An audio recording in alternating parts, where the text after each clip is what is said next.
بسم اللہ الرحمن الرحیم۔ ایک مرتبہ بنی اسرائیل کو خطبہ دینے کے لیے حضرت موسیٰ علیہ السلام کھڑے ہوئے۔ آپ علیہ السلام سے پوچھا گیا، لوگوں میں زیادہ عالم کون ہیں؟ تو حضرت موسیٰ علیہ السلام نے فرمایا، میں زیادہ عالم ہوں۔ تو اللہ تعالیٰ کو آپ کا یہ انداز پسند نہیں آیا۔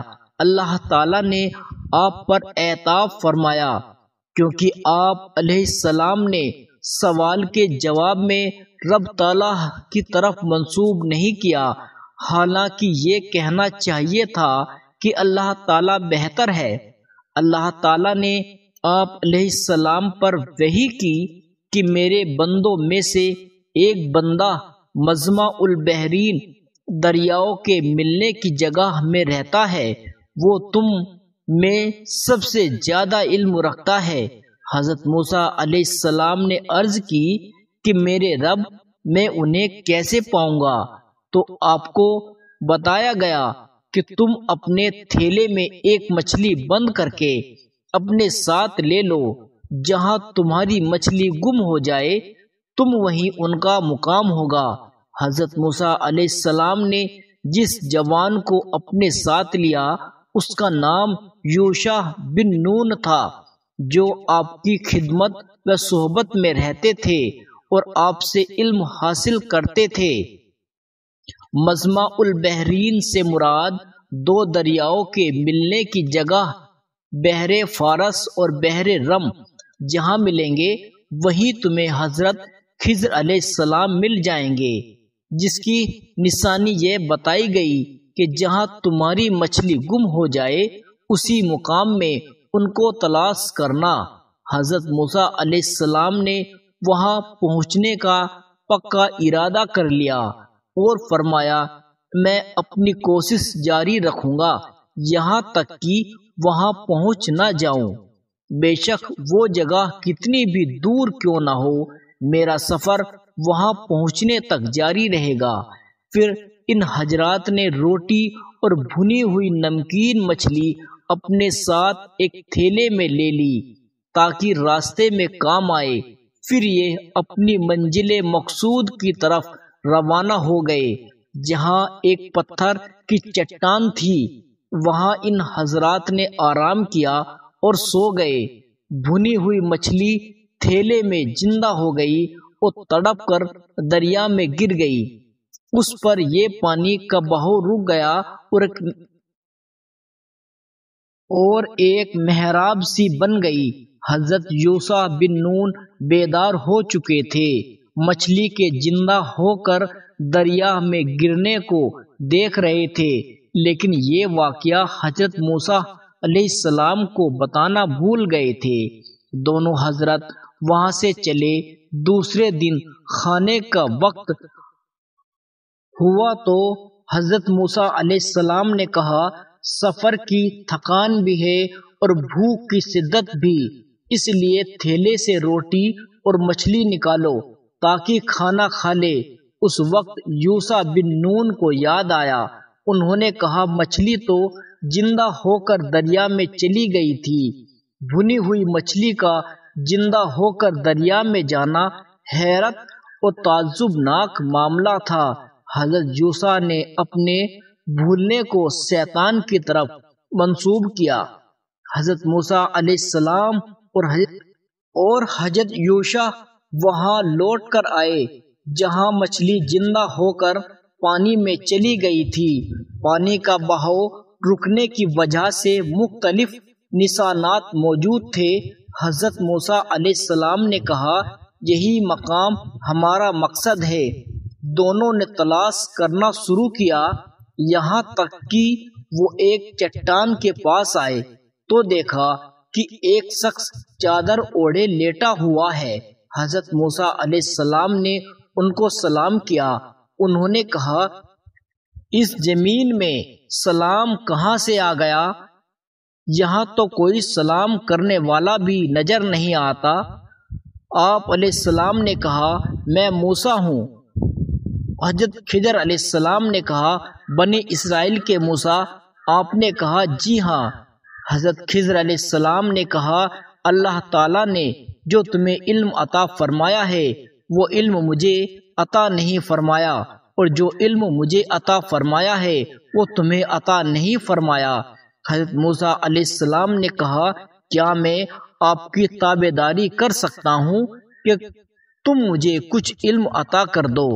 حضرت خضر علیہ السلام کو معلوم تھا ان میں ظاہری شریعت کا علم کیا گیا ہے، یہ باطنی علم پر صبر نہیں کر پائیں گے، اس لیے انہوں نے کہا تم کیسے صبر کر سکو گے؟ حضرت موسیٰ علیہ السلام نے کہا میں انشاءاللہ صبر کروں گا۔ حضرت موسیٰ علیہ السلام چونکہ پہلے ہی کہہ چکے تھے کہ انشاءاللہ صبر کروں گا، آپ کے حکم کی نافرمانی نہیں کروں گا، اس لیے آپ کو خضر علیہ السلام نے ساتھ رہنے کی اجازت دے دی۔ حضرت موسیٰ علیہ السلام اور حضرت خضر علیہ السلام دریا کے کنارے چل رہے تھے۔ ان کے قریب سے ایک کشتی والے لوگوں نے دیکھا تو حضرت خضر علیہ السلام کو پہچان لیا، اس لیے ان لوگوں نے آپس میں کلام کیا کہ انہیں کشتی میں سوار کرنا چاہیے، لہذا انہوں نے بغیر اجرت لینے کے ان حضرات کو سوار کر لیا۔ حضرت خضر علیہ السلام نے کشتی کا ایک تختہ اکھاڑ دیا۔ حضرت موسیٰ علیہ السلام نے تعجب کرتے ہوئے کہا کہ اس قوم نے ہمیں بغیر اجرت کے کشتی پر سوار کیا، تم نے اسے توڑ دیا، تم لوگوں کو غرق کرنا چاہتے ہو۔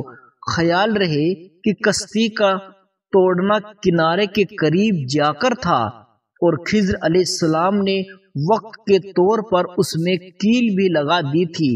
حضرت خضر علیہ السلام نے کہا میں نے جو کہا تھا کہ تم ظاہر دیکھ کر صبر نہیں کر سکو گے۔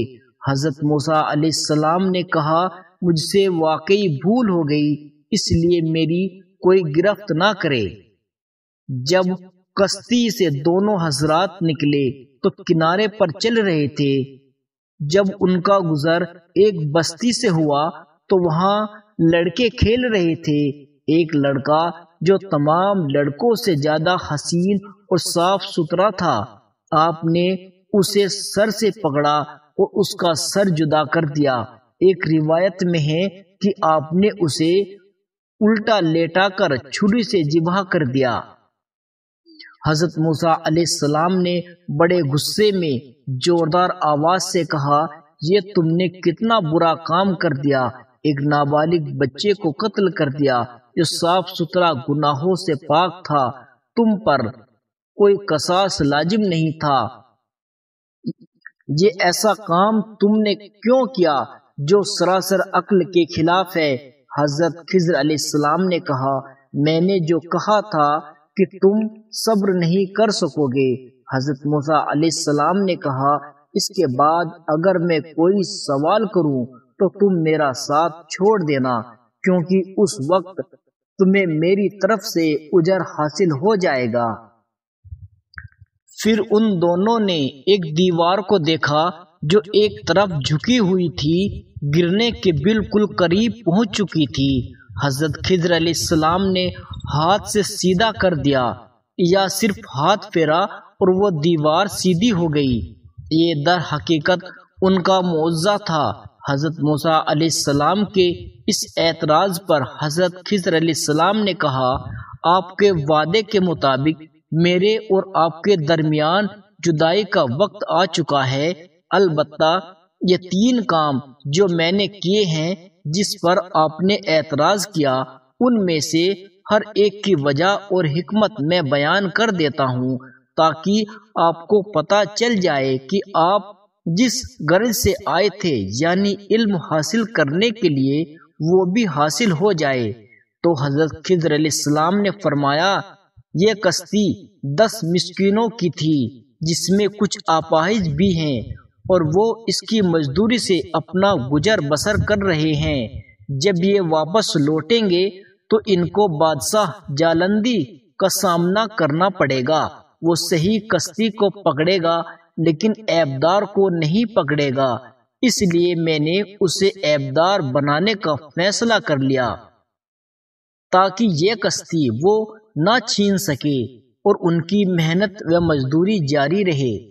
ایک روایت میں یہ ہے کہ بے شک وہ لڑکا جسے حضرت خضر علیہ السلام نے قتل کیا اس پر کافر ہونے کی مہر لگا دی گئی تھی، اگر یہ زندہ رہا تو اپنے والدین کو سرکشی اور کفر کی طرف مجبور کر دے گا۔ ایک اور روایت میں ہے کہ بے شک اللہ تعالیٰ کو معلوم تھا کہ یہ بڑا ہو کر کافر ہو جائے گا، اگرچہ بچپن میں کافر نہیں کہا جا سکتا۔